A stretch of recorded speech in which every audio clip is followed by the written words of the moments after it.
Good evening guys, and welcome to a rather interesting little video.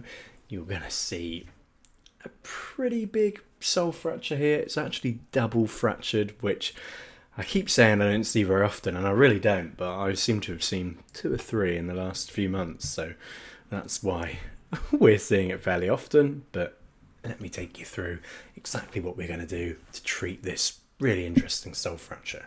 So we're going to bobby bond on an awesome TP shoe.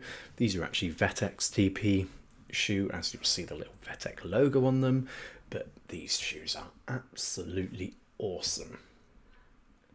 And you can see where I'm digging my fingers around now that there's actually a really proper fracture at the back of this heel, which we're now going to get busy and get trimming this sole fracture out. All this loose horn is going to need to be removed. It's all just dead horn. As you can see, the cow's in no pain. She's perfectly chilled. This is just a sole fracture underneath the hoof. There's probably a little bit of dermatitis in it, as you can start seeing coming through now, but we are just going to get digging away of all this loose horn to give plenty of opportunity for healthy new horn to heal.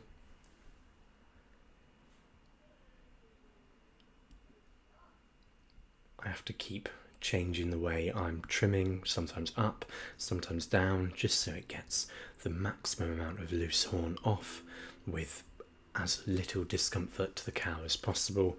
I'm sure you guys can imagine this isn't the nicest thing for the cow to have done. She doesn't really feel it, but we still need to be as delicate as possible because this is a little issue on her hoof. This would have been causing her a fair bit of pain when she was walking on it, but doing this, you can see she's in no discomfort at all. She's perfectly chilled. There's no flinching. She's not bothered.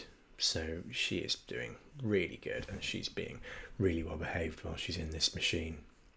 You're starting to see a little bit of blood forming here. That's literally just because of the issue under the hoof. That's just where the issue has sort of started to work its way into the fat pad underneath and starting to do a bit of damage in there. We need to get to these issues as quickly as possible because we don't want to cause any damage to the pedal bone and the fat pads and everything underneath, because these things do not heal. So once they've had damage, they will not repair the damage that they've had to the bone structure underneath. We are now going to wrap this hoof with some salicylic acid that we have had signed off by the vets to make sure this hoof is going to heal up as quickly as possible and to encourage some healthy regrowth.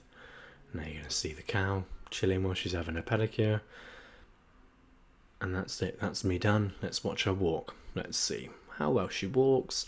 Let's see if you can see, other than her having a bandage and a shoe on, if she's in any discomfort at all. I'd say she's looking pretty good. So catch you on the next video, guys.